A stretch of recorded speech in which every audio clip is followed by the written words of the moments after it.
Hey people, Rainollon here. Today is yet again another build showcase, and it's my Spider Cat Valkyr Prime. So let's immediately start. Let's start with Valkyr Prime mods. First, the mods I'm using on her, I'm using Steel Charge for 60% melee damage, Power Drift for ability strength, Umbra Intensify for ability strength, Energy Conversion for ability strength.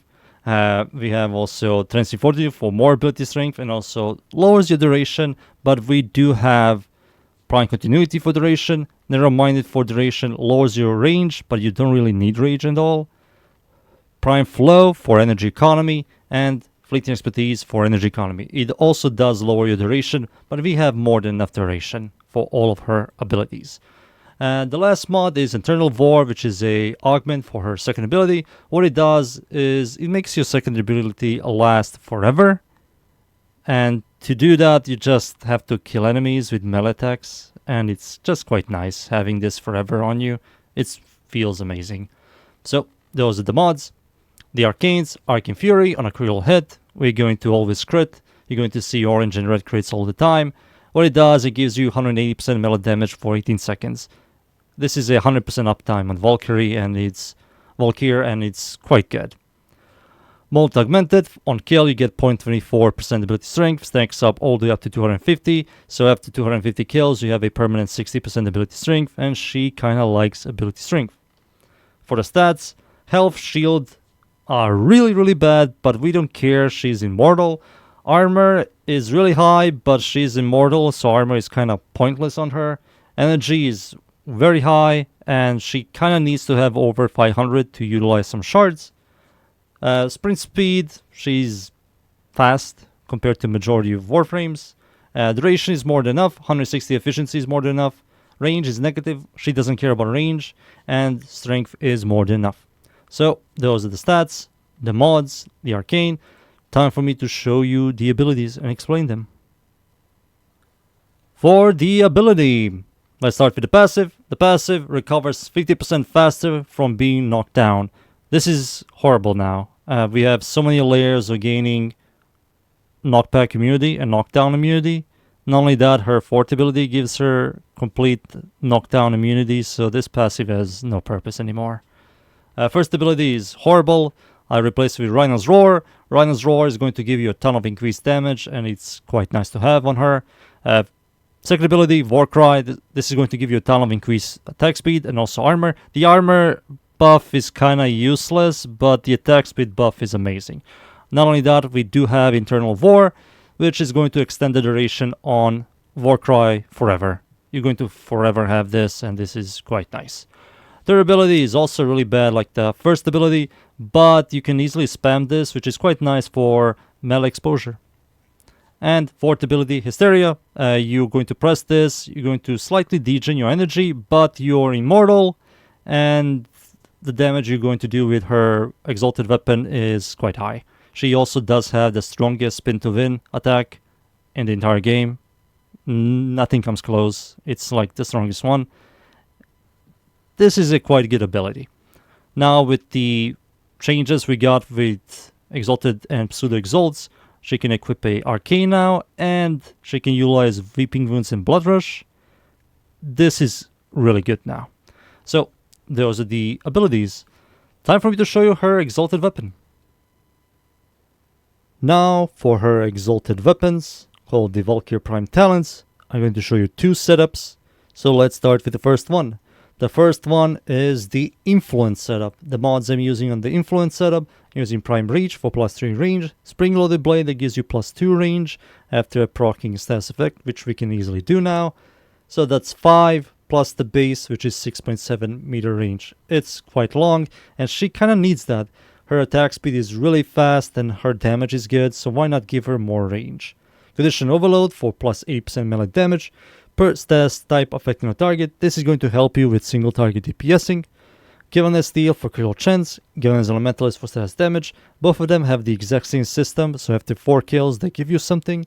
One gives you 120% critical damage and one gives you 120% status chance.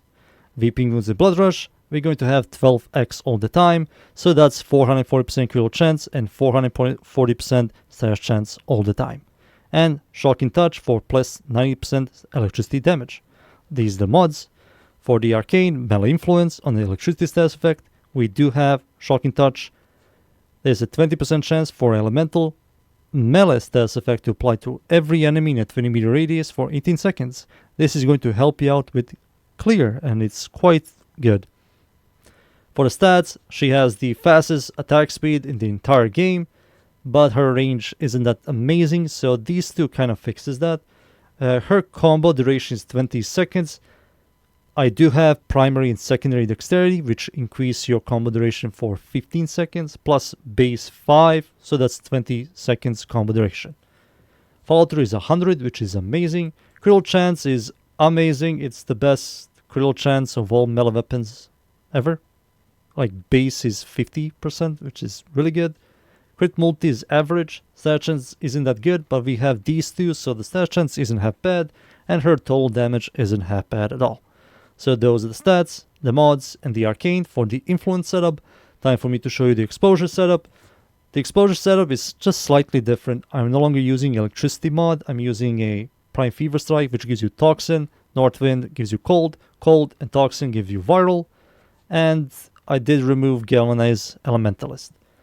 So this is more power, less clear, but I also do have the melee exposure, which on ability cast, so you can easily spam her third ability to give yourself 60% corrosion damage on melee strikes for 25 seconds, stacks up all the way up to 240%, so you're going to do viral damage, corrosion damage, impact, punch and slash, which is going to complement condition overload, and it also gives you a lot of increased damage.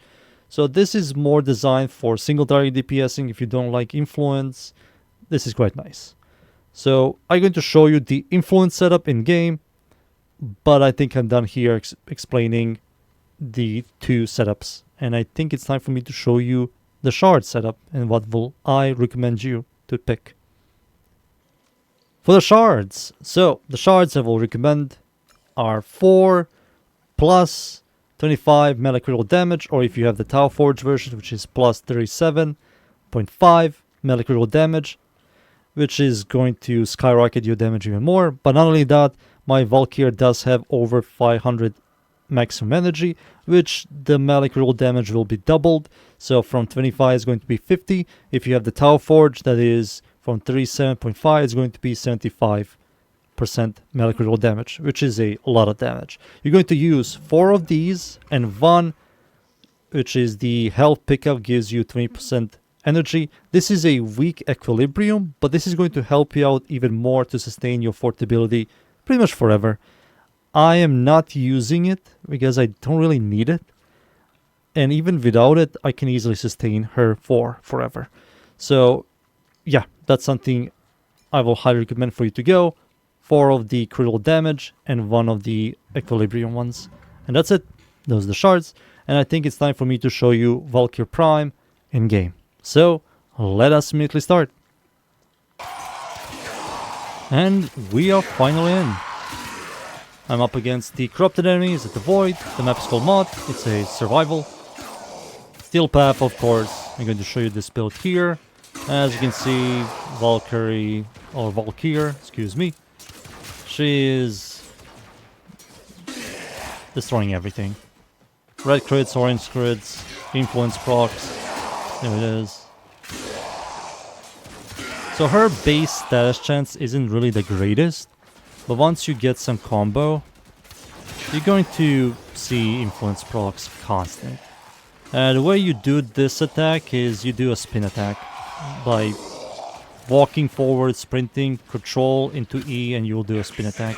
You can constantly do this. She has a really fast attack speed, so she's going to annihilate all of these enemies. Argon crystals. Where are my enemies? Come on, spawn. Let me now use Roar. There we go. I'm gonna give myself a lot of increased damage, which is going to boost the influence damage even more while spreading the influence. Electricity. Nope. Nothing is going to survive. You can see that I'm not using a cat or dog or any sentinel to sustain my energy even more. I can easily do that. I'm doing absolutely fine without it. I'm just waiting for some enemies to spawn. Boop, boop. So one of those purple shards that give you the small equilibrium, that's going to be more than enough. More than enough. And you wonder what does that even do? So you see how there are some health orbs on the floor? So you can pick them up and give yourself more energy.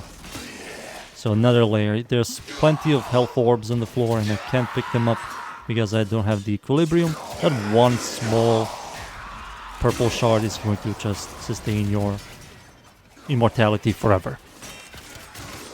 But these guys have no chance. I can do this and this. Yep, the spreading. But I will highly recommend get used to her spin to win. It's the strongest one.